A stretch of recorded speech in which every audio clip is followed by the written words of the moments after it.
জয় শুনিছানে দাদা হেয়া কঠোৰ কাৰ্য সম্ভৱতঃ সৈন্যৰে আহিছে ৰাম ভাতৃ বধৰ প্ৰতিশোধ ল'বলৈ ভাই চিন্তা নকৰিবা অলপো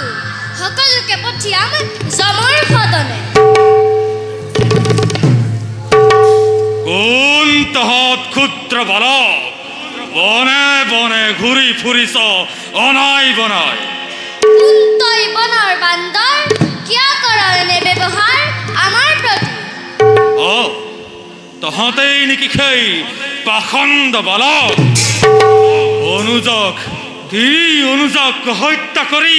দাৰুণ আঘাত দিলি আমাৰ প্ৰভুৰ অন্তৰত তহঁতৰ আজি ৰক্ষা নাই এই হনুমানৰ হাতত অধম বান্দৰ সাৱধানে কথা কবি বালক বুলি হেয় জ্ঞান নকৰিবি আমাৰ আছে যদি শৰীৰ শক্তি বাহু যুদ্ধ কৰি দেখুৱা তোৰ বলৰ বৃক্ষ ইমান স্পৰ্ধা ক্ষুদ্ৰ বালকৰ চাওঁ তেন্তে আজি তহঁতৰ শকতি কিমান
বিচাৰিছা এই বনৰ মাজত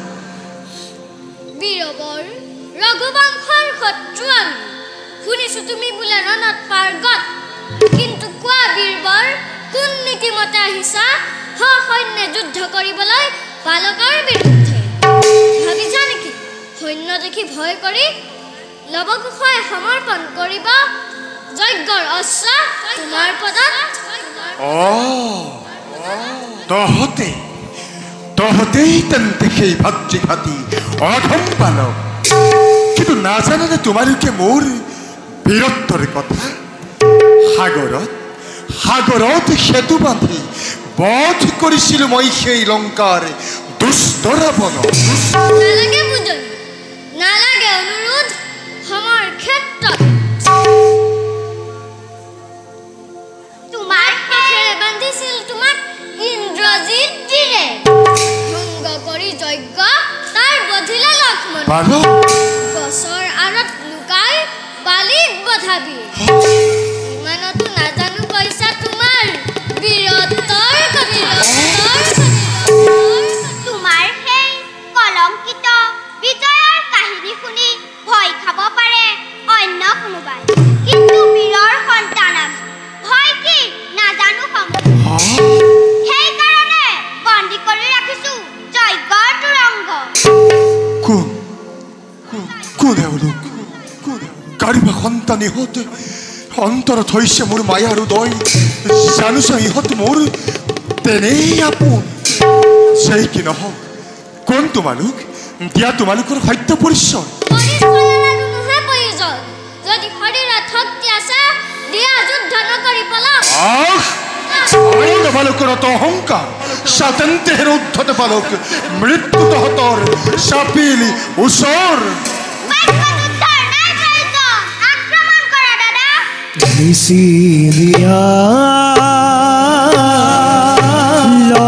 লৱকুশে নিজ পিতৃষৱে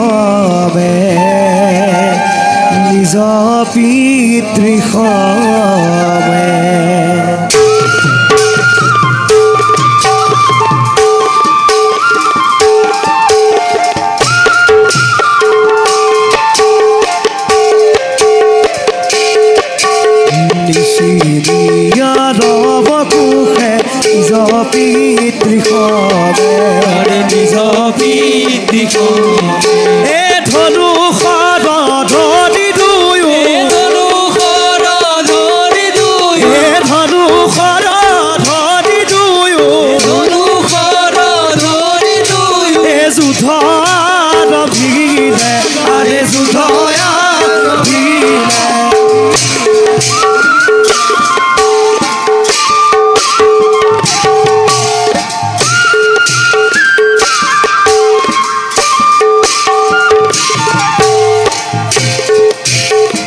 দুঃখৰে শ্ৰীৰামচন্দ্ৰ ভাগৰি ভাগৰি পৰি ৰাম হৰি ৰাম হৰি ৰাম হৰি ৰাম হে ৰাম হৰি ৰাম হৰি ৰাম হৰি ৰাম হৰি এ সৰ্বজনে ভূৰা আৰে সৰ্বজনে ভূৰা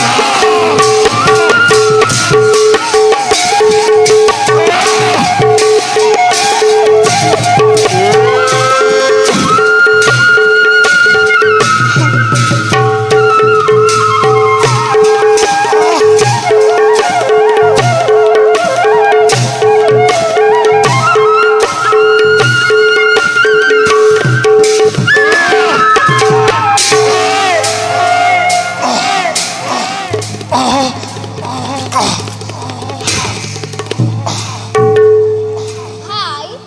ৰজাতেই শেষ বুলি ভাবিলো নিশ্চয় বলা যাওঁ এবে মাতৃৰ সমীপে দাদা আইক দেখুৱাবলৈ ৰামৰ অলংকাৰ খুলি লওঁ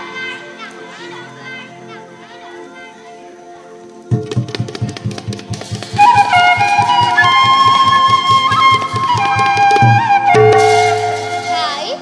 আইক দেখুৱাবলৈ এই মলুৱাটোকো লৈ যাওঁ বলা আৰু ইয়াত বৰ ভাল পাব